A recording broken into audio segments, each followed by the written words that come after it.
All right. Bhagavad Gita, second chapter. We are again studying the summary. Again, meaning we are kind of going into the primary themes of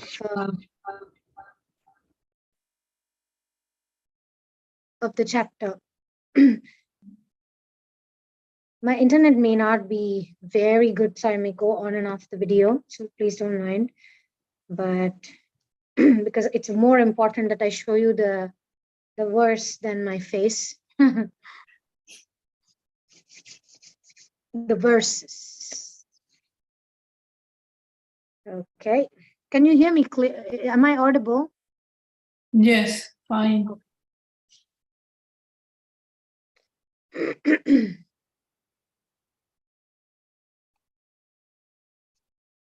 So last time we were discussing the action-based, the difference between the jnana-based fight, which Krishna first speaks about until verse number 30, and verse 30, second chapter, verse 30 onwards, Krishna starts speaking about action-based fights.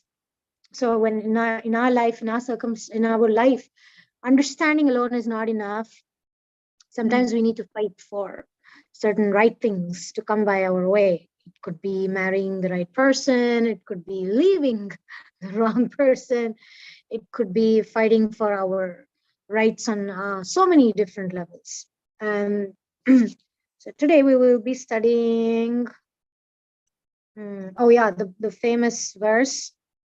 This is text 41. So this begins again, it's in the similar context. The theme for today we're studying with the in this Gita Connection, the theme is basically about to not worry, to not think that my problem is so unique that there is no solution unless I figure it out, but to instead let it to Govinda. So this formula I often says, let go, let Govinda. So let go of our worries, let go of our sense of control. And so welcome to our new participant today. We have from Kolkata joining Ashka. Ashka is joining us from Kolkata. Ashka Jaiswal. Hare Krishna Mataji. Hare Krishna. All right. So text 41. We haven't got text 41 here. Oh, that's only not got open. text 1, so you need to move it. Thank you. Yeah, it's not open. You're right. I mean, just for those of you who are new, it's not that this section, we're not studying verse by verse, but we're picking up very important, crucial verses that define the themes and the section. So today's verse specifically will be meditating and summarizing the theme of the, is it going to be all of them? Yeah, more or less, but we may have another class to end with the last 12 verses, but more or less this is like conclusion part of the chapter. Vyavasayatmika buddhir ekeha kurunandana bahushakha hyanantascha buddhayo vyavasayinam. Translation: those who are on this path are resolute in purpose, and their aim is one. O beloved child of the Kurus, the intelligence of those who are irresolute is many-branched. So we'll take, we are not going to read the whole purport. We're just going to speak, we'll pick some crucial sentences from Srila Prabhupada. A strong faith that by Krishna consciousness, one will be elevated to the highest perfection of life is called Vyavasayatmika intelligence. And then Prabhupada here says in this first paragraph, beginning with faith, faith means unflinching trust in something sublime.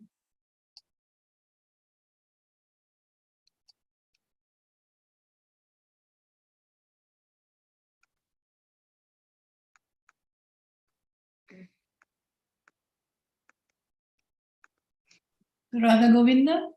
Yeah. Sorry, my. Oh, sorry, I thought we lost you. I'm unable to move the text. Okay. When one is right. See, this is very kind of important theme for us. What does it mean? I shouldn't worry. I should let it to God. What does it actually mean? It's very subtle to understand, like, because Prabhupada in this purport, he goes on to explain things like, when somebody is engaged in duties of Krishna consciousness, he need not act in relationship to the material world with obligations to family traditions, humanity, or nationality. But obviously, it doesn't mean we give up everything, and right, we don't just go and join the temple and leave our families and leave our jobs. That is not what Prabhupada is meaning here. But again, it's more about our intention. It's more about our motivation. And renunciation that Prabhupada speaks about, it's not so much to do with external. It's not about me giving up my duties as a human being, but it's more about giving up expectations. So that part is very relevant for us. When we're focused about Krishna consciousness, we are also doing good work at our job. The other day, I 2 days ago, I was with Ashka. She is a woman who, she runs her own business. She has like a tailoring services.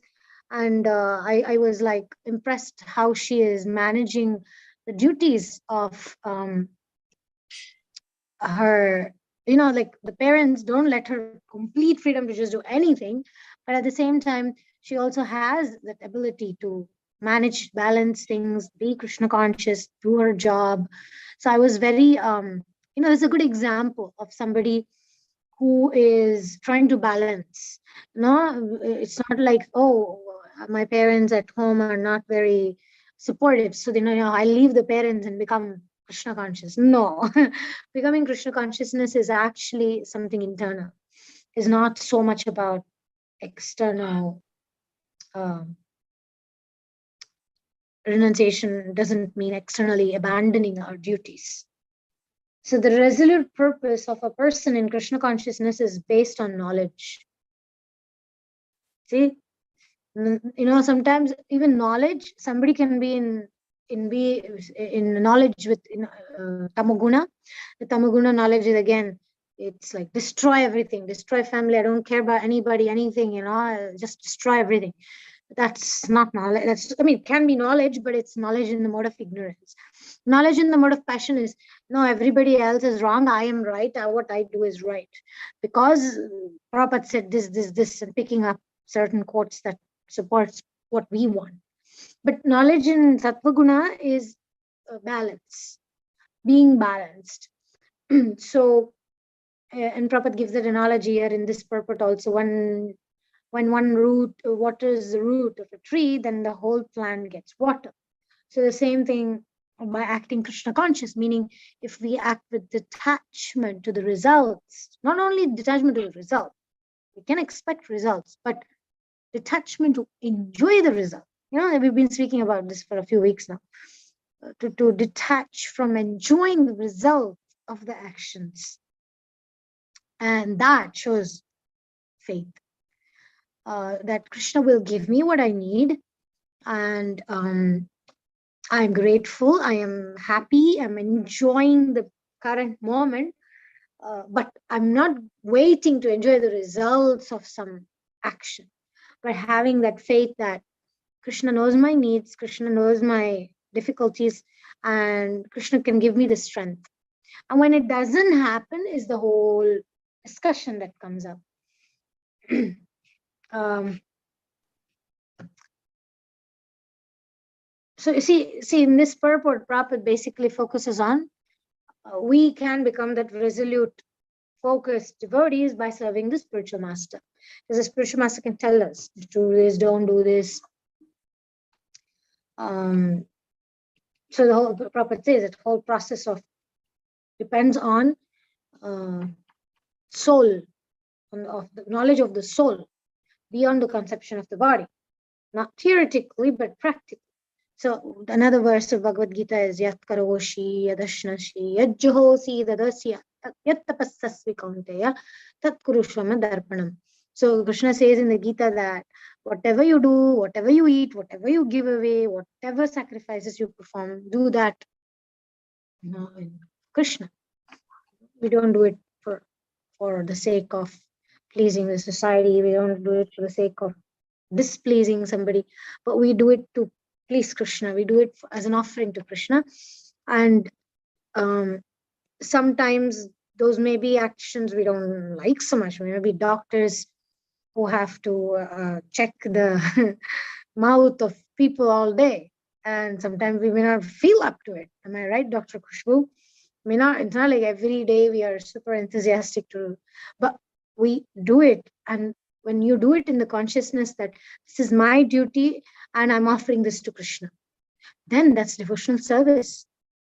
You spending hours of your time taking dental care of your patients can become devotional service if with that motivation I'm offering this to you, Krishna. And the last sentence, one, it applies to me. One who is not firmly fixed in mind is diverted by various types of fruitive acts. So yeah, so far we spoke about the ideal, but this is also there. So when my mind is not fixed firmly on these principles of being Krishna conscious, satisfying the spiritual master, then of course the mind gets distracted, diverted. It's a very good word, diverted by various types of fruitive acts. I just traveled by train today from Kolkata. It was a local train. So, I was in a women compartment. So many women every single day, travel hours, going and coming back, and standing because it's very, very crowded for hours. Women, men, everybody stand and go and travel. And I was overhearing certain conversations here and there, some of them going for jobs, some of them stay here, but also go back in 2-3 days in a week to their parents. And one thing I observed was, 2.5 hours in the train, I wanted to chant my rounds and this and that. I chanted like more than 32 rounds. And I was just watching all these vendors and all these ladies sitting there. And most of them were on the phone.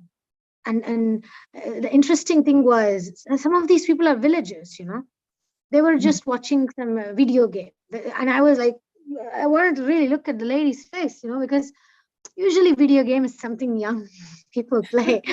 This lady was, I don't know, maybe mid-50s, like that. And kind of a villager. She didn't look like an educated person. But, in her hand was a smartphone and she was playing some video game. And I was like, oh, okay. And then somebody else was watching some teleserial episode or something like that. The things were very, I could really see this various types of fruitive acts. That whole traveling time, they are already probably itself is, so much hard work. I don't know if any of you ever traveled on local trains in India. And especially in this part of the world, it's a village, it's West Bengal, and it's actually the poorest state of India. And it's quite, how do you say, like I thought, these people work so hard. I'm not talking about the video game. I'm talking about traveling by train, and they work really hard. And then those few moments of sitting, getting a seat is like relief. It's like, what I was thinking? Some of these people have to work, okay, to feed their family like that. Some others, we don't know what kind of fruitive acts they are going after. We do not know. But one thing that really important thought that came to my mind was, these people are ready to work so hard for themselves, right? So much faith in that job or in that relationships or even in that TV episodes or whatever they watch. So much faith. That's where they put their trust. They put their faith in. That's their life. But I mean, people were staring at me because I was having japamala and I was chanting. And usually in India they say when you get older you do it. I saw older women; they were not doing it. Nobody was chanting or reading verses. Or see, trains are even so much more comfortable than buses or something to read or chant or do things. Which it's train is a little bit. I don't like cars because I get car sick to travel hours in a car. But trains are a little bit more steady. But it was really interesting, really that. And then I spoke with a couple of girls next to me, and one girl, I think she was not feeling well or something like that. So I felt so bad that I got up and gave her the seat. And then I was thinking, I wish I could give seat to everybody who's standing, but I only had one seat. So the point is, people are working really hard, really, really hard. And I don't think they really know what's the purpose of life. Most of them don't know what is the purpose of life. So I was asking a couple of girls, do you travel every day like this? How many hours a day do you travel? And then, of course, it was a little tricky to ask them how much do you paid. First time you meet the person, it's hard. And are you the only earning member at the house? I was like researching what is the circumstances behind them going for these fruit acts. The point is, my main takeaway. After this, I will end and we'll have questions. One who is not firmly fixed in mind is diverted by various types of fruitive acts. If these people had very strong purpose, like one was a student or something, she was talking about university professors, something like that, at least for a while. If somebody's mind is fixed on something, even mundane thing like say university education, and they want really, really to get that, obviously we have to cut off so many other distractions, whatever it is, video games, chatting with people. Actually, I'm looking in the wrong place. I have two machines. I think I should be looking here. Sorry. So it's very difficult, even with a mundane goal, when you have especially with a mundane goal, it's very difficult to edit off your life and focus on it. But the point is this: when we fix our mind on Krishna, when we firmly fix our mind on Krishna, then it becomes easy to cut off diversions to things which don't matter, which don't have a purpose, which don't have a meaning. People say, I love to do this. I love this. I love that. But the word love can only be equated if it's useful. Is watching, that lady was playing that video game for 2.5 hours. And I thought that's definitely cannot be useful. One thing is to say, no, I need to play for 20 minutes or whatever, because when I play this, then I'm able to get back into my life and perform very, very well.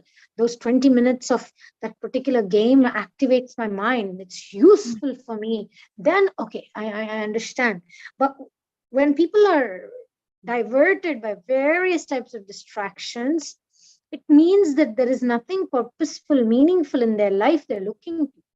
So for us, this is an opportunity. Gita culture, Gita connection is all about trying to place that principle in the middle of our life. Krishna, we put Krishna in the middle. Whether I am a doctor or I'm a tailor or I'm a teacher or I don't know what Malini does as a profession. We all have different activities. So whatever it is that we do, if we put Krishna in the center, then, yeah, I mean, anyway, that if we put Krishna in the center, things become more meaningful. The hard day we are going through, we're not just going away to some video game to forget it, but we just go to Krishna and say, Krishna, today I'm having a hard day. Please accept this as a service to you. And then we connect. That's the Krishna connection. Then we are able to benefit, advance, find meaning in life. Okay, that is something I had to say. Any questions, comments?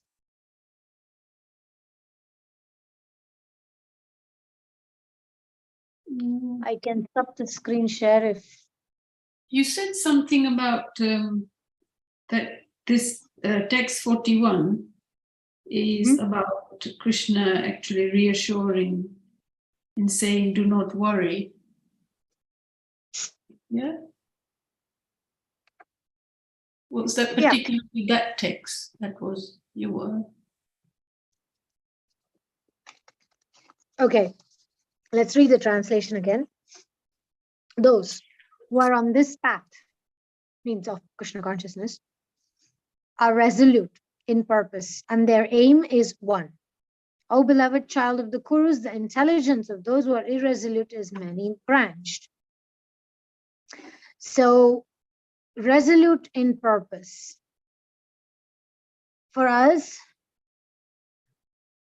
when we are worried, it's usually about all those, what it says here, the Prabhupada says that the last sentence, what Prabhupada said, the mind is all over the place, and when mind is all over the place is when we worry, we are unable to, it's many branched, meaning we are thinking of so many things. If I do it this way, that could happen. If I do it that way, that other thing could happen.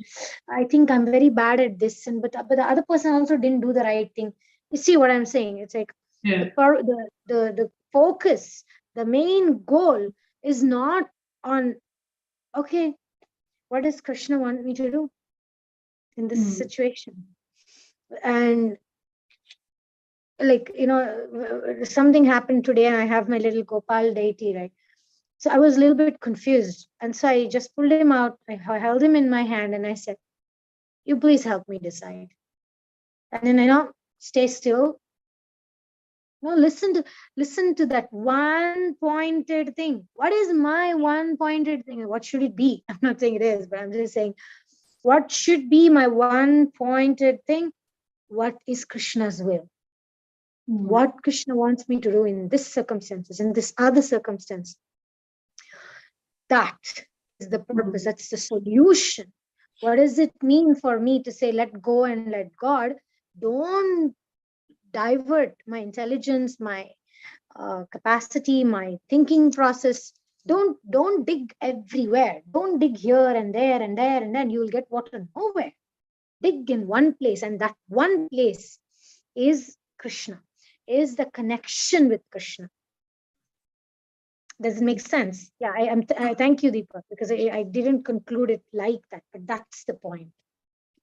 Yes, it makes sense. What I'm picking up is if you give it over to Krishna, you will relax enough not to worry and go here and there. And, it's actually that simple.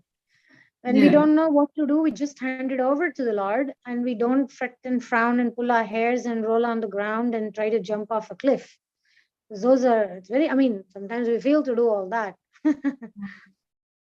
And the person with the resolute in purpose, the aim is one.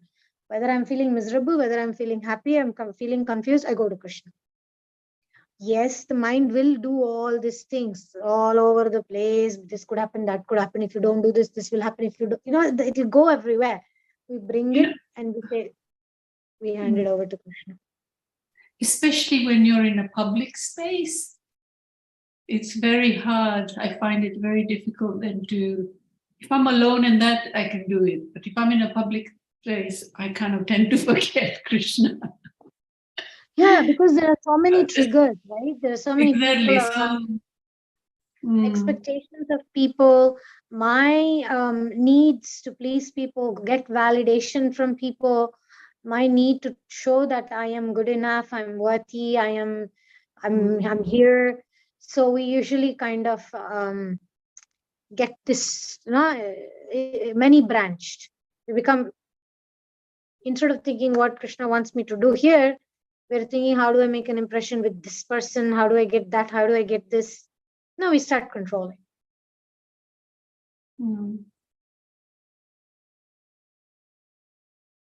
So in the case of Arjuna, his mind did think, oh, this is not, I can't kill this, I can't kill them, I shouldn't be doing this, I should be doing that. His intelligence was a little bit perturbed. But then Krishna kind of pulled it back and showed him. So he can do the same with us. Sometimes sometimes difficulties come because Krishna wants us to be humble. Only when we are humble, we will actually really let Krishna in. And that's what means letting God in. Anything else? Any other comment, question? It's just that the more you practice, the more you can get there, isn't it? I mean, you talking like this, it makes us more aware. And then you just keep putting it in practice. I mean, the other day, I completely forgot to serve Krishna. I just started eating. And then I'm like, oh, I was in such a rush. And I completely forgot. And I thought, wow, it's so easy. Here I am thinking, oh, no, I'm going to do it, but I forgot. And yeah. So when somebody else is saying it, it's so good, because then you can say, no, yeah, you keep bringing it back, keep bringing Krishna back to you. There are moments that we fall short of our own desires of wanting to stay connected to Krishna. But the good thing is Krishna is not an insecure person. He's not going to say, Deepa, yesterday you didn't feed me. Today I'm not going to feed you. He's not like that. Makes me feel worse. He's not insecure. He's not a punisher. He doesn't take revenge. No, he's a loving father. He's very forgiving. He doesn't, and he doesn't need that food. You understand? It's for us. No, yes. For our purification, and it's our love that he wants. It's not the food. It's actually the love that he's the Bhavagrahi Janardhana. He accepts the mood and the motivation behind what we are offering him. That's so nice. And in the next verse, 42 and 43, in the purport, Prabhupada says something like this: people in general are not very intelligent, and due to their ignorance, they are most attracted to the fruitive activities recommended in the Karma Kanda portions of the Vedas. Okay, they do not want anything more than sense gratificatory proposals for enjoying life in heaven, where wine and women are available and material opulence is very common. So this used to be the previous times when people did activities to try to enjoy some heavenly delights, right? And today it's more like that camel chewing the thorn. Camels, they chew the thorn and they think it's very tasty. Why? Because when they're chewing the thorn, their own blood is oozing out and they're tasting their own blood and feeling, this is really tasty. So they keep chewing. And so that's material life. Everything is so painful. And we keep thinking, wow, there's some taste coming out there. Like people who struggle so much, travel up and down, and they sit with that video game. Actually, even in that video game, I was feeling anxious for her because it wasn't like enjoyable or pleasant. It was like losing and being kicked by something else. It was not very pleasant either. So sense gratificatory process, people are, he says in the next, may take this up next time, as fools are attached to the flowers of poisonous trees, without knowing the results of such attraction. Similarly, unenlightened men are attracted by such heavenly opulence and the sense enjoyment thereof. So it's like that camel who's chewing the thorn and thinking that it's tasty. So Our life, we should take a look at our life and see, where is our joy? What am I clinging to?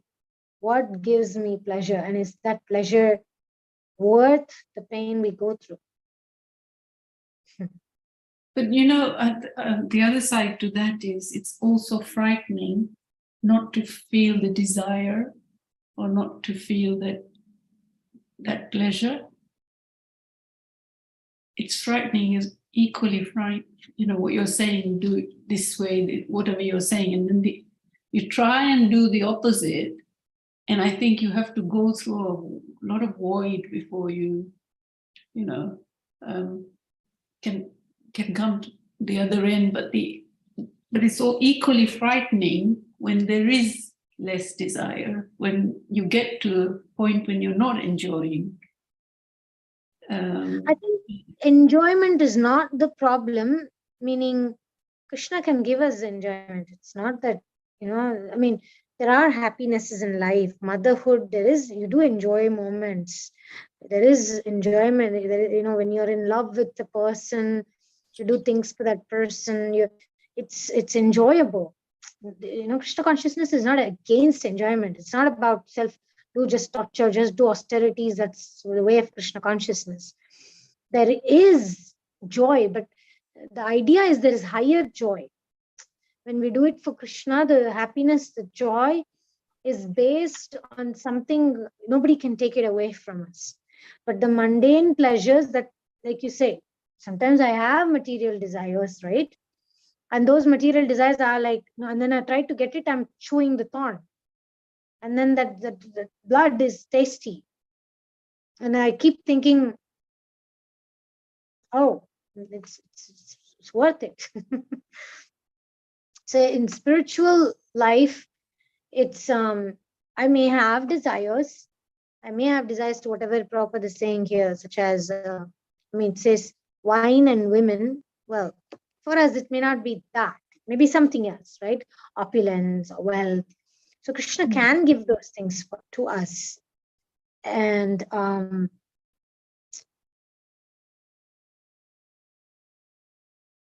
if it's not sinful, if the desire is not sinful, then we can offer that to Krishna. We can say, Krishna, I offer this to you. Say, I like to wear beautiful clothes. I like to buy jewelry. And those kind of things. It's like, I don't have to be afraid of those desires. But if it's a desire that's really detrimental to my spiritual life, then we hand it over to Krishna and say, Krishna, I have this. Please help me. We don't think I have to be in control of it. We just hand it over to Krishna. Because, in the next verse, Prabhupada focuses, being desirous of sense gratification and opulent life, they say that there is nothing more than this. That is the problem. Having, let's say, if I have romantic desires to be with somebody, that itself is not wrong. It's a normal, natural human desire. But to think that romance is everything and there is nothing else to life than that, and becoming an addict, becoming obsessed about it, that is what is not recommended. Nobody is saying don't have opulence, don't have romance, don't have enjoyment of basic needs. But don't think that is it. Understand that there is something beyond. Yeah. Nobody is saying give up everything. That's not the point. But amidst all these things, know that Krishna is the goal and Krishna is the highest, and there are spiritual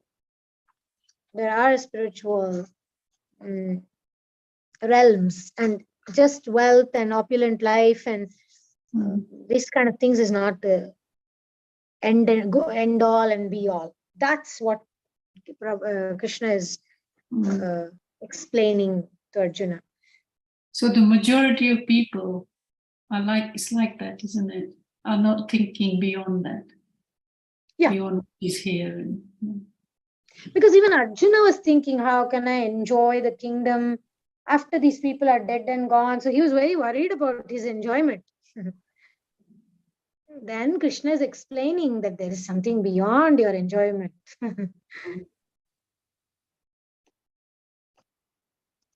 So yeah, nobody is telling us to see, this is a process. It's not a product. It's not, Krishna consciousness is not a product. To just say, okay, read Gita, give up all your material desires. Krishna didn't say, give up all your compassion for these people, give up your desires to protect them. We can't. If we feel certain way, we'll feel it certain way. But put Krishna in the center. Keep going towards Krishna. Ask Krishna for help. That's the purpose. Yes, you've explained it very well. It's good that I can understand it. It's been with me for a while, this, so it's really nice to have it discussed. And the way you explained it was very good. Thank you.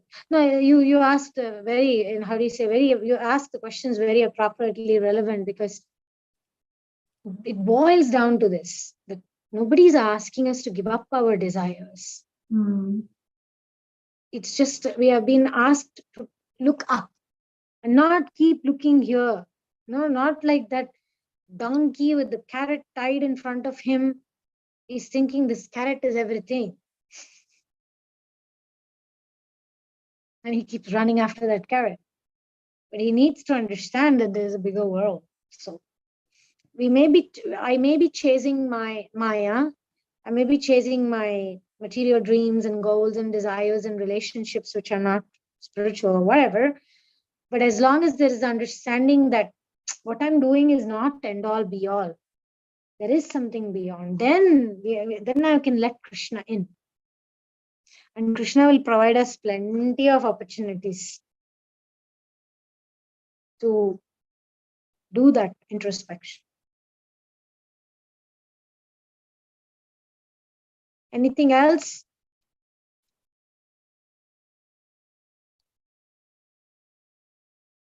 If we have nothing else, we can end here. And I hope to continue on Thursday. I will inform if the class is on Thursday 1 hour before. And thank you very much for your attention. Bhagavad Gita ki jai. Srila Prabhupada ki jai. Thank you, Radha Govinda. It was very nice. Lots of thoughts